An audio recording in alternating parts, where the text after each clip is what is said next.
नमस्कार.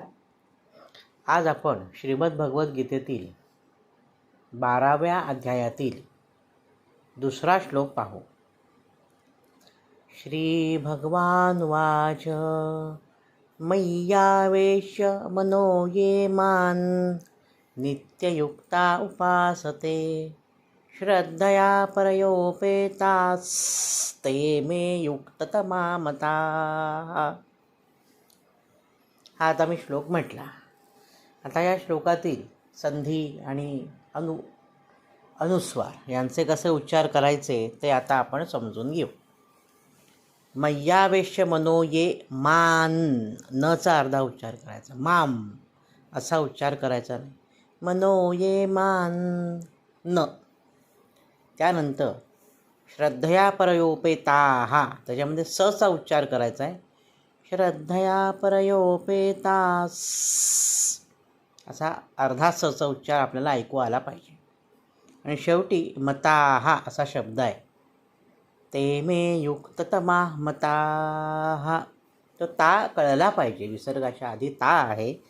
मतः असं करायचं नाही किंवा मता असं नाही करायचं. मताहा असा उच्चार करणं अतिशय महत्त्वाचं आहे. तर आता आपण याचा अर्थ पाहूया. काय भगवान म्हणतात, म्हणजेच कृष्ण काय म्हणतो अर्जुनाला, की माझ्या ठिकाणी मन एकाग्र चित्ताने, माझ्या ठिकाणी जर एखाद्याने मन स्थिर केलं, एकाग्र चित्त केलं आणि माझं भजन केलं, माझं ध्यान केलं, परमश्रद्धेने युक्त होऊन माझी उपासना केली, म्हणजे सगुण परमेश्वराची उपासना केली, तर ते मला अतिशय उत्तम योगी वाटतात, असं कृष्णाने उत्तर दिलेलं आहे अर्जुनाला. आणि अर्जुनाचा प्रश्न होता पहिल्या श्लोकामध्ये, की निर्गुण भक्ती करणारे आणि सगुण भक्ती करणारे ह्यापैकी श्रेष्ठ योगी कोण? त्याच्यावर भगवंतांनी इथे उत्तर दिले दुसरा अध्यायात, जे सगुणाची भक्ती करतात ते मला श्रेष्ठ वाटतात, असं भगवंताचं म्हणणं आहे.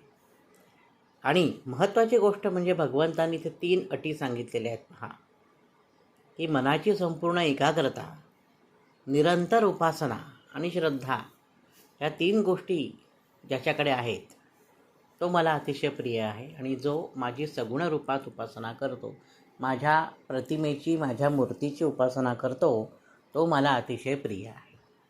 आता आणखीन सोप्या शब्दात मुलांनो तुम्हाला कळण्यासाठी आपण एक उदाहरण पाहू, म्हणजे तुम्हाला भगवंत काय म्हणतात ते समजेल. काय अटी सांगितल्यात भगवंतांनी, की मनाची संपूर्ण एकाग्रता, निरंतर उपासना आणि श्रद्धा. आता मुलांनो तुमच्यासाठी भगवंत म्हणजे कुठचा? देवळातला भगवंत हा तुमच्यासाठी भगवंत नाही. तुमच्यासाठी भगवंत म्हणजे तुमचा अभ्यास, तुमचा खेळ आणि इतर चांगल्या गोष्टी, हे तुमच्यासाठी भगवंताच्या प्रमाणे आहेत. बरोबर आहे. मग इथे भगवंत आपल्या मुलांना उपदेश करतात, छोट्या मुलांसाठी सांगतायत, की मुलांना अभ्यास करताना तुमच्या मनाची पूर्ण एकाग्रता हवी. बरोबर आहे. एकाग्रता म्हणजे मनः मय्यावेश्य हा जो शब्द आहे त्याच्यामध्ये, मनः मयी आवेश्य म्हणजे मनाची एकाग्रता. अभ्यास करताना अतिशय एकाग्रता पाहिजे. त्याच्यानंतर नित्ययुक्ता उपासते, म्हणजे तुम्हाला निरंतर उपासना, म्हणजे तुम्ही सातत्य ठेवलं पाहिजे अभ्यासामध्ये. आज गणिताचा अभ्यास केलात, नंतर पुन्हा महिन्याभरांनी गणिताचं पुस्तक उघडलं, असं करून तर चालणार नाही. गणित रोज थोडं एक एक गणित तरी सोडवलं पाहिजे. किंवा इंग्रजी व्याकरण असतं, इंग्लिश ग्रामर असतं, त्यातले काही पॅटर्न्स असतात, ते रोज एक पॅटर्न, कधी चेंज द व्हॉइस, कधी डायरेक्ट इनडायरेक्ट, कधी क्वेश्चन टॅग, हे जर तुम्हाला असतात की नाही शाळेमध्ये, हे रोज थोडे पाहिले पाहिजेत. म्हणजे सातत्य पाहिजे. नित्ययुक्ता उपासते म्हणजे सातत्याने एखादी गोष्ट केली पाहिजे. आणि श्रद्धा पाहिजे. श्रद्धा म्हणजे विश्वास पाहिजे तुमचा, तुमच्या टीचरवर, तुमच्या शिक्षकांवर विश्वास पाहिजे, की शिक्षकांनी शिकवलेलं सगळं बरोबर आहे, ते बरोबर असलेलं मला समजलेलं आहे आणि समजलं असल्यामुळे मला आता ते येईल. मग मी काय करीन, तर पूर्ण एकाग्रतेने अभ्यास करीन. मुलांनो तुमची एकाग्रता भंग करण्यासाठी बऱ्याच गोष्टी आहेत. आता सर्वात वाईट म्हणजे हे व्हॉट्सअप. दुसरं म्हणजे रील्स. त्या रील्सवर तुम्ही दिवसभर काय काय बघत असता? एक झालं की दुसरं, दुसरं झालं की तिसरं, रील पाठोपाठ रील, रील पाठोपाठ रील. दिवसभर चालू असतो हा उद्योग तुमचा, बरोबर आहे ना? मुलांनाच काय, पालकांनासुद्धा ही सातत्याने मोबाईल हाताळायची सवय असते. दर 5 मिनिटांनी मोबाईल उघडून बघायचा, काय आलं आहे, काय आलं आहे, काही आपल्या कामाचं नसतं काही. ठेवा ना जरा मोबाईल बाजूला थोडा वेळ, काय हरकत आहे? काही जीव जात नाही कोणाचा मोबाईल थोडा वेळ बाजूला ठेवला तर. पण नाही, ती आपल्याला व्यसन लागलेलं आहे, सवय लागलेली आहे. सारखं व्हॉट्सअप उघडायचं आणि इंस्टाग्राम उघडायचं, फेसबुक उघडायचं आणि बघत बसायचं काही ना काहीतरी कुचाळक्या करत असायचं. ते आपल्याला चांगलं नाही मुलांसाठी तर अजिबातच चांगलं नाही आहे. तर मुलांना तुम्ही काय केलं पाहिजे? मग एकाग्रचित्ताने अभ्यास केला पाहिजे, सातत्य पाहिजे आणि त्या तुमच्या शिक्षकांवर, पुस्तकावर तुमची श्रद्धा पाहिजे. हे झालं अभ्यासाच्या बाबतीत. काही मुलांना अभ्यासाचा कंटाळा असतो, त्यांना खेळ आवडतो, मग आवडू दे की. किती सुंदर क्रिकेट खेळतात काही मुलं. क्रिकेट हा किती उत्तम खेळ आहे बघा बघू. मग क्रिकेट खेळताना पण सातत्य पाहिजे की नाही सांगा मला. मनाची संपूर्ण एकाग्रता तर लागतेच. तो बॉल आपल्याकडे येऊन स्पिन होऊन आपला क्लीन बोर्ड होऊ नये याच्यासाठी आपण दक्ष असायला पाहिजे ना. वाईड बॉल कधी येतो आहे, नो बॉल कधी येतो आहे, त्याच्यानंतर आपण आऊट नाही होता का, मग आपला कॅच कसा जातो आहे, आपण 6 कशी मारतो आहे, आपण 4 कशी मारतो आहे, याच्यासाठी मनाची एकाग्रता. त्या बॉल जो येतो आहे, चेंडू जो आपल्या अंगावर येतो आहे, बॅटने आपण मारतो आहे, तर तो व्यवस्थित आपण लक्ष दिलं पाहिजे त्या चेंडूकडे. की शोएब अख्तर टाकतो आहे रावळपिंडी एक्सप्रेस, प्रचंड वेगाने टाकतो. काही काही बॉलर आपल्या अंगावर बॉल फेकतात, काही काही बॉलर अत्यंत शांततेत बॉलिंग करतात. वेगवेगळी माणसं वेगवेगळी असतात की नाही. मग क्रिकेट खेळताना आपल्याला ह्याच्याकडे लक्ष, एकाग्रचित्त पाहिजे. म्हणजेच काय की मैयावेश्य पाहिजे. नित्ययुक्ता उपासते, म्हणजे सतत तुम्ही क्रिकेटची प्रॅक्टिस केली पाहिजे मैदानावर जाऊन. घरात नव्हे, कॉलनीमध्ये नव्हे, खिडक्यांच्या काचा नाही फोडायच्या दुसऱ्यांच्या. मैदानं असतात, त्या मैदानात जाऊन क्रिकेटची चांगले कोच असतात, चांगली प्रॅक्टिस करा क्रिकेटची. म्हणजे तुम्हाला सातत्य पाहिजे तिथे आणि श्रद्धा. क्रिकेटचा देव कोण सांगा बघू? तुम्हाला माहिती आहे क्रिकेटचा देव कोण? सचिन तेंडुलकर, सुनील गावस्कर, हे आधीचे होते, कपिल देव. श्रद्धा पाहिजे म्हणजे काय की त्यांच्यासारखं आपण बनायचा प्रयत्न केला पाहिजे. श्रद्धा म्हणजे सचिन तेंडुलकरचा फोटो घरी आणून त्याला नैवेद्य दाखवून आरती ओवाळा असं म्हणणं नाही आहे ते कुठेही. श्रद्धा असली पाहिजे, म्हणजे त्यांचे गुण आपल्यात आले पाहिजेत. सचिन तेंडुलकरसारखं एकाग्रता पाहिजे, त्याच्यासारखी चिकाटी पाहिजे. एखाद्याला खूप ड्रॉइंग चांगलं आवडतं, चांगली चांगली पेंटिंग्स करतात, मग त्याच्यामध्ये पण तुम्हाला सातत्य पाहिजे.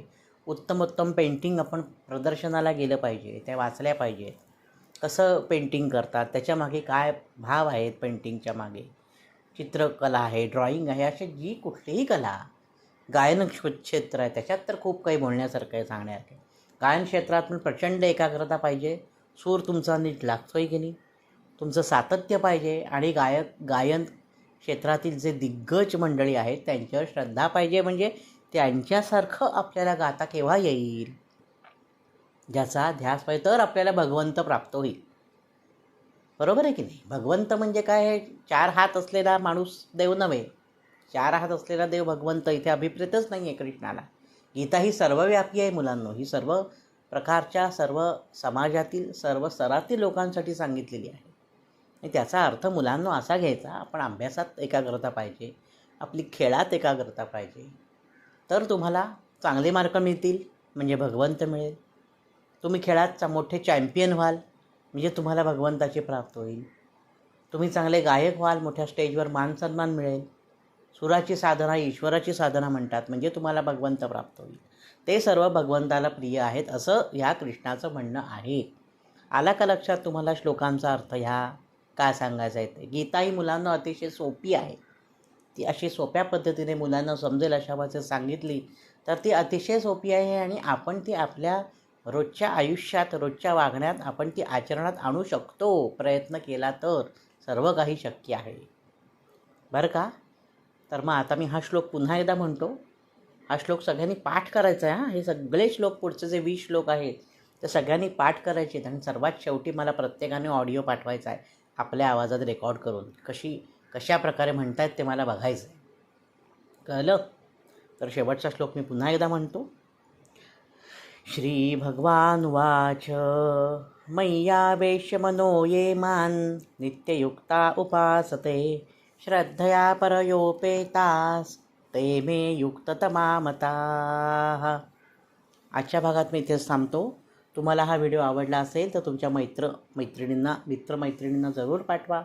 मोठ्यांनीही वाचा, मोठ्यांनीही ऐका, आपल्या परिचयात सर्वांना पाठवा आणि गीतेचा प्रसार सर्वत्र होऊ दे अशी मी सर्वांना प्रार्थना करतो, विनंती करतो आणि आज मी इथे थांबतो.